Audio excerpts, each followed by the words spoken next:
Ladies and gentlemen, welcome to TS12. Hello everyone, welcome to or back to my channel. My name is Taylor and welcome to my tower. I'm a Disney and lifestyle content creator, but I do also like to incorporate some album reactions when my favorite artists release their new albums. And today, of course, we are reacting to The Life of a Showgirl by Taylor Swift. I have to film this relatively quickly because I have to leave in less than an hour to go to the release party movie that I have tickets for. So without further ado, let's start off with The Fate of Ophelia. I heard you calling on the megaphone. You wanna see me all alone. And if you never call for me, I might have drowned in melancholy. I swore my loyalty to me, myself, and right before you lit my sky up. All that time alone in my tower, you were just holding your powers. Now I can see it all. Okay, hold on. I need to look up the lyrics from this whole first verse. So this definitely is giving Travis, obviously, saving her from the death of all those other relationships and just how, melancholy, like she said she was feeling. I actually really like that line. I might have drowned in the melancholy. I swore my loyalty to me, myself, and I right before you lit my sky up. And then, of course, for the chorus, I sat alone in my tower. This is my tower. So I definitely think that that lyric is pretty cool.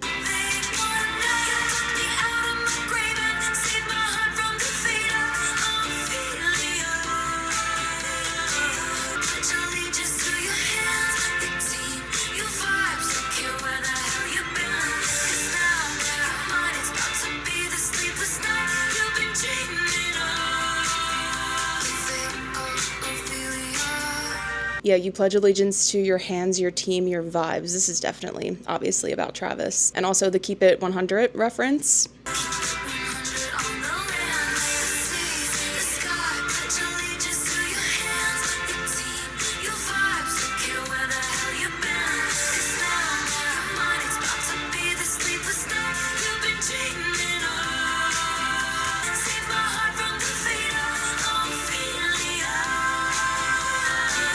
Okay, I liked that. I don't know if I necessarily love it yet. I don't really feel like I had too many major reactions. So let's go ahead and move on to track number 2, Elizabeth Taylor.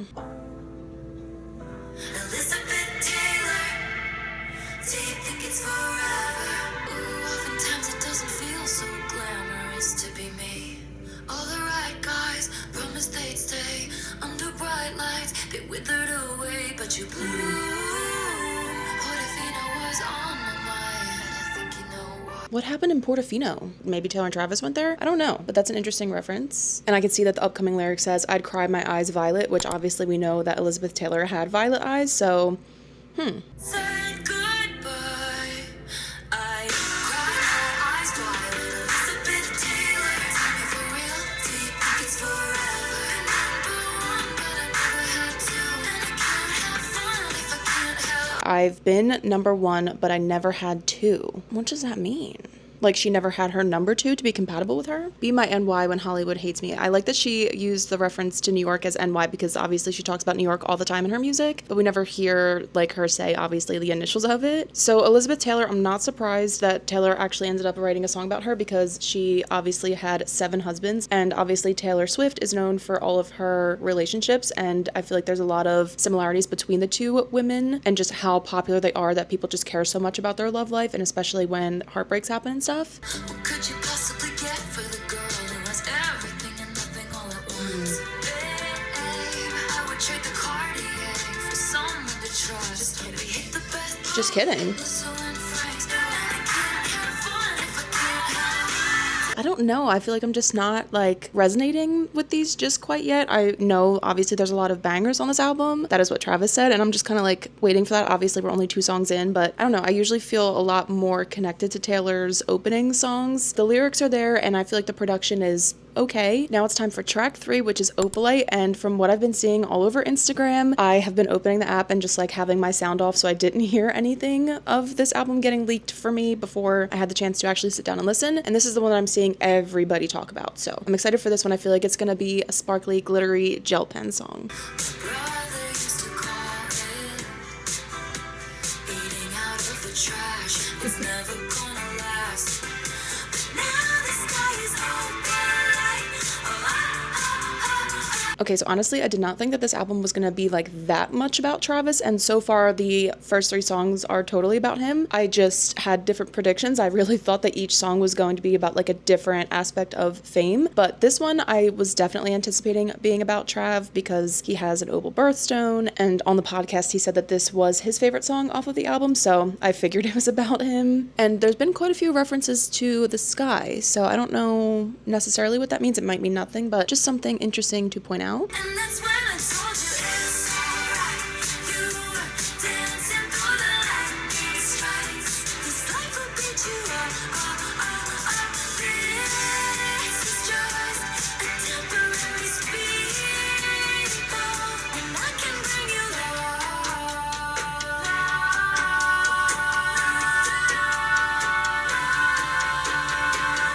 Don't just sweat it, baby. It's alright. You were dancing through the lightning strikes. Now the sky is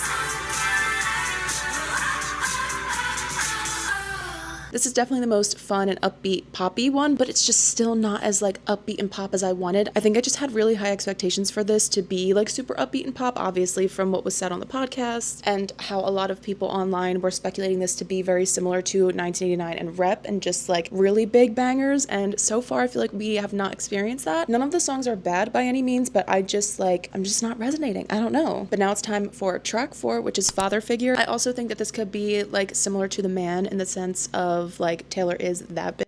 So let's go ahead and see.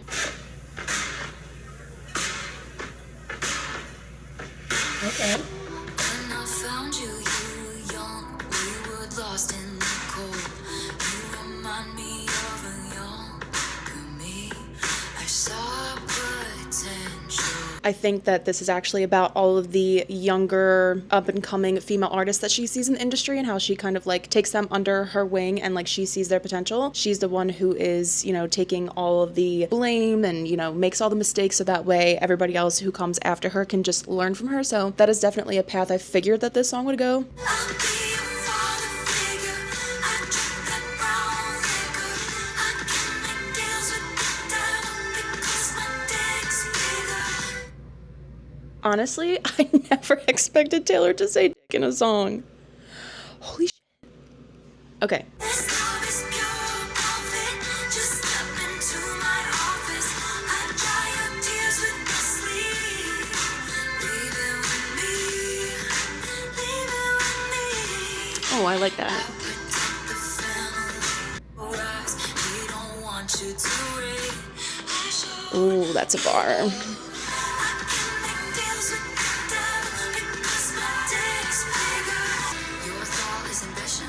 Spark the ignition on foolish decisions, which led to misguided vision. Okay, hold on. That is a huge bar right there. I need to dissect that. Your thoughtless ambition sparked the ignition on foolish decisions, which led to misguided visions. Okay, I actually do understand that. And it's just like people want to be famous and they just will sign any record deal that they get. And then it is a misguided vision because you were misled to believe that you would either get certain aspects to the contracts which don't end up working out, or there just ends up being bad blood down the road with the people that you're signing these record deals with. So I think that that is what that reference is. I was your father figure. We drank Was. that brown liquor. You made a deal with this devil. Turns out my dick's bigger. You'll be sleeping with the fishes before you know you're drowning. Whose portraits on the mantle? Who covered up your scandals? Mystic unkindness, no weakness, and find your card canceled. This empire belongs to me. Her masters belong to her. You know, you remind me of a younger me. So because that's in quotes, you remind me of a younger me. I feel like, is that something that Scott Borchetta said to her when she signed her record deal? I feel like this is definitely a dig to Scott Borchetta, and that was actually my prediction for this song. So I didn't know if Father Figure or Eldest Daughter were gonna have those themes. So now that this had that theme, I'm very interested to see what Eldest Daughter is about. Maybe that still has to tie in with this family dynamic that she's created. So let's go ahead and see what Eldest Daughter sounds like. I definitely feel like this is going to be a piano kind of ballad because it's a track 5. So let's see. When you found me, I said I was busy. That was a lie. Hmm. I've been dying just from trying to seem cool. But I'm never gonna let you down. I'm never gonna leave you out. But I'm never gonna break that vow. I'm never gonna leave you now.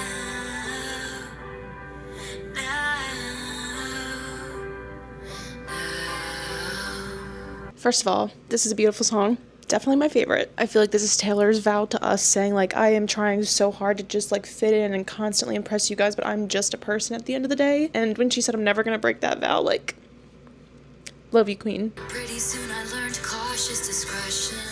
When your first crush crushes something kind. When I said I don't believe in marriage, that was a lie. Aww. So many traitors, smooth operators. We lie back, a beautiful, beautiful timeless.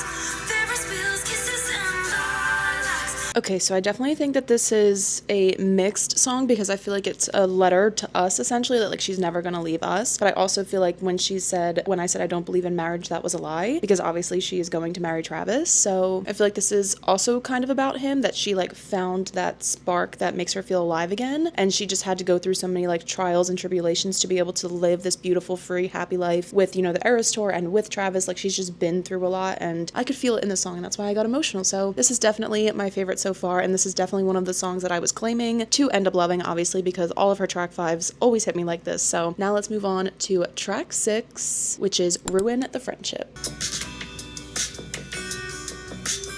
Interesting production here. Kissed you anyway.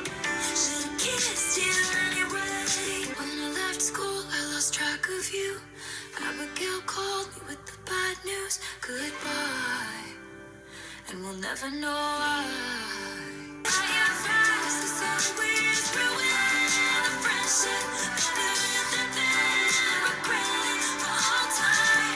Good advice.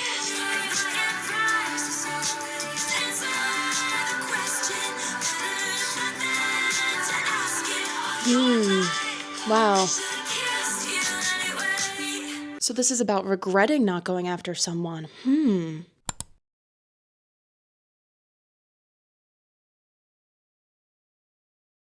Up next, we have Actually Romantic, and this one I'm definitely really intrigued to hear, so let's go ahead and listen.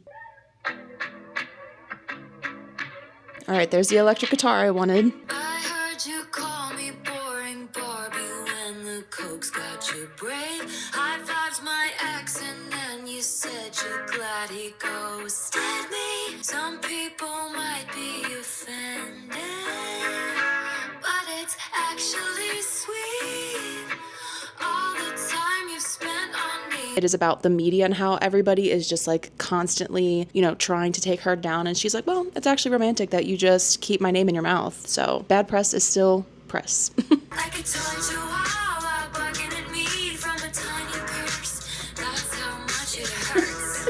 How many times come making me wait? Oh, 'cause it's actually sweet. Taylor's definitely getting more spicy, as we know, as time goes on, which I'm not surprised. I think that she evolves constantly and you never really know what to expect from her, but I did not think that and would be on this album, so I'm a little shocked, not gonna lie. Okay, that was interesting. I don't know if I necessarily love that. I feel like this is probably going to be one that I would skip in the future, but I don't know. I obviously have to listen more and figure that out, but I need to move quickly because I have to leave in like 8 minutes and we have 5 songs left. So I don't think I'll be able to finish listening to all of them. So I think what I might do is just like listen to the first verse and the chorus and give you guys my reactions. And then when I get home from the theater tonight, I can explain more. But for now, let's move on to Wishlist. My initial predictions are that this is going to give 7 Rings vibes. I feel like it's going to be upbeat. I don't know. I feel like he fulfills her wish list the same way that like money buys other people happiness, maybe. So let's see. They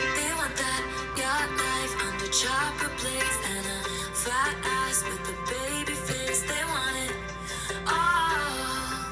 They want, I just want you. Have a couple kids, got the whole block looking like you. Got me dreaming about a driveway with a basketball. Got a wish list Okay, so yeah, this is definitely like what I was expecting, that, you know, everybody else wants money, fame, and expensive things and luxury things and stuff like that, but she just wants Trav, their house, couple kids. Yeah, that's definitely where I thought the song was gonna go. Doesn't really feel too upbeat. I kind of wish that we just had like more. I feel like, not that she's holding back, obviously. She's perfectly executing this how she wants to, but I personally just wish that we just had more oomph in these songs. Like, I want to get up and dance, and so far, there hasn't been a song that's made me want to do that. And, you know, when she described this being basically a glittery gel pen album, I'm just not necessarily feeling that right now. So yeah, that's my thoughts on Wishlist. Obviously, I can talk about that more later. What is honestly the song I'm like most intrigued to hear? I like this production so far.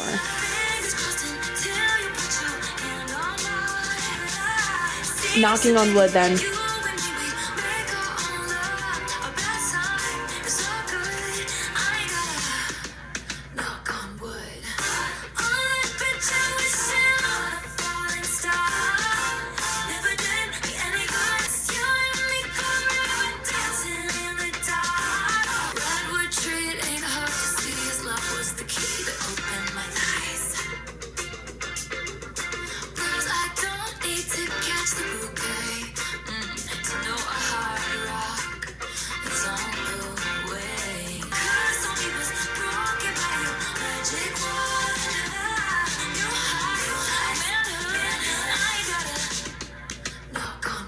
Okay, so yeah, that was my very first initial prediction of the song, was that she no longer has to knock on wood because she literally has the man of her dreams. You know, she doesn't have to worry about that relationship being jinxed, essentially. So I definitely like this one. This is obviously the first one that got me up, so I'm excited to finish listening to that. And now we have Cancelled, and I'm very interested to listen to this because of the British spelling here. And I know she mentioned cancelled in a previous song, and I saw the lyrics and it was spelled, you know, the non-American way. So I wonder if this one is going to be about Maddie. She did date him during the Eras tour, so I feel like it's valid. Trav said this one was a banger, so I have high hopes.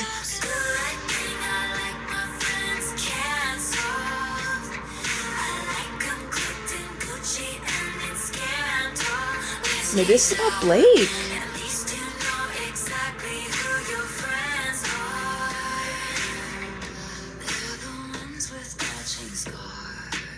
Interesting. I literally have to leave right now, so I just have to very quickly listen to Honey and the Life of a Showgirl. But Honey is my birthday song because it is 12/11. It's the 12th album and the 11th song. So this one I hope is like Travis is sweet like honey and he is her honey, and it's just like all the sweet things that, you know, he does for her and how he makes her feel. So let's go ahead and listen to Honey. You can call me honey if you want, because I'm the one you want. When anyone called me sweetheart, it was passive aggressive at the bar, and the bitch was telling me to back off, cause a man had looked at me wrong. They were saying that skirt don't fit me, and I cried the whole way home. But you touched my face, redefine all of those blues when you say honey. Okay, so yeah, it's just about, you know, obviously everybody else in the past who has called her honey in a very condescending and not sweet way, but with Travis it is sweet. Yeah, this is definitely like a pretty song, but I don't know. So far they all just feel like very like mid-tempoed, except for Wood. So far, at least in my opinion. Now, The Life of a Showgirl is the one that I am the most excited to listen to because I love Sabrina Carpenter and I cannot wait to see these two queens collaborate on this one. I have a feeling I'm going to definitely get up and dance, so let's listen.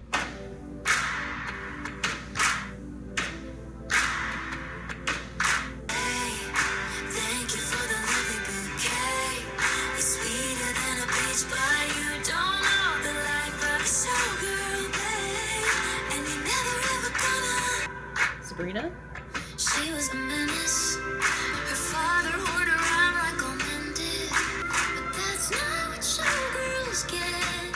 They leave us for dead. Hey, thank you for the lovely bouquet. I can't believe Sabrina has her own chorus too. I took her pearls of wisdom, hung them from my neck. I paid my dues with every bruise, I knew what to expect. You wanna take a skate on the ice inside my veins. They ripped me off like false lashes and then threw me away. Both the bitches who wish I'd hurry up and die. But I'm immortal now. Yes, she is. I couldn't if I tried. So I say, thank you for the lovely bouquet. I'm married to the hustle and now Yes, she I is. know the life of a showgirl, babe. And I'll never know another hate, hidden by the lipstick and lace. She can do it with a broken heart. Forever and now I know the life of a showgirl, babe. Oh, I like that line. Sequins are forever.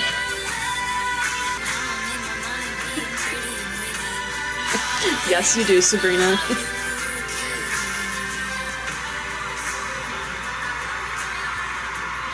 That's so cool that they put this in the song.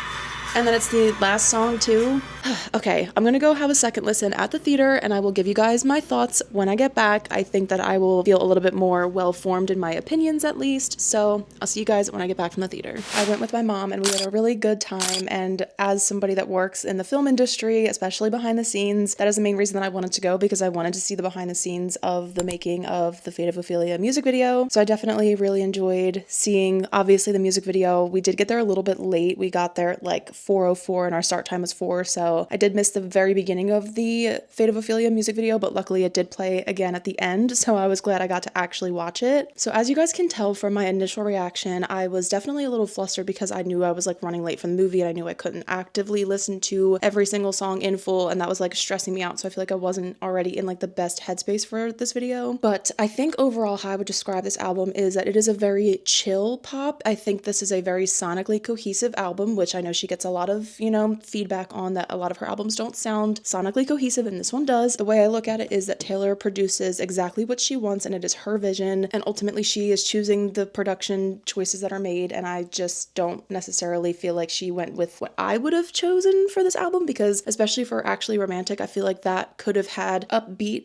shake it off kind of vibes and like made that funny, because it actually is like a funny song, but it's so like, I feel like the tempo of all the songs is the same, and I'm like, it just doesn't have that oomph for me essentially. So it's just a different version of Taylor, which I obviously love because she gives us different versions of herself all the time. There's definitely songs that I love. I have some favorites which we'll go over. I just don't understand it fully yet, so I don't know. I just need more time with this to really form my opinion, but as of right now, I'm not as hyped about it as I thought I would be. So my notes from the theater is that Elizabeth Taylor is a bop and it sounds good in the theater. As soon as I heard it, I was like, wait, no, this is actually better than I originally thought. And then I wrote down my favorites as I was listening to it for the second time in theater. I have that my favorites are Wood, Fate of Ophelia, and Eldest Daughter. Those are my thoughts on the release party, my thoughts on the album. I'm sorry that the album experience was a little rushed today. I think she will be a grower, not a shower, because obviously as I'm listening more, I'm starting to fall in love with the lyrics more and like the songs more. But here's the box. She is beautiful. I love her. I didn't know that this came with the CD too. I just thought it was like a cool box that the cardigan came in, but it's just like this little magnetic opening. And then here is the cardigan. I love her, especially for fall. I just personally love to collect Taylor's cardigans, so here is a close look at it. It is very pretty and it's not itchy, if you're wondering. I think once I wash this it will feel even more comfortable, but right now it is not itchy, so if you want this in the future whenever she restocks it, you don't have to worry about that. I think that it is cozy, it's cute, it's fun. Especially for fall, it's perfect. And then at the very bottom of the box, there was this little slot for the CD, which I think is really cool. Oh, the CD is pretty too. Here's a look at that, if you're wondering what that looks like. But yeah, that is going to be it from me for this video. I would love to know your initial thoughts on the album and what your current favorite is, or what your initial first favorite was. Be sure to go ahead and give this video a thumbs up so I know you want to see more from me, and also be sure to subscribe so you don't miss my future videos, and I will see you real soon. Bye.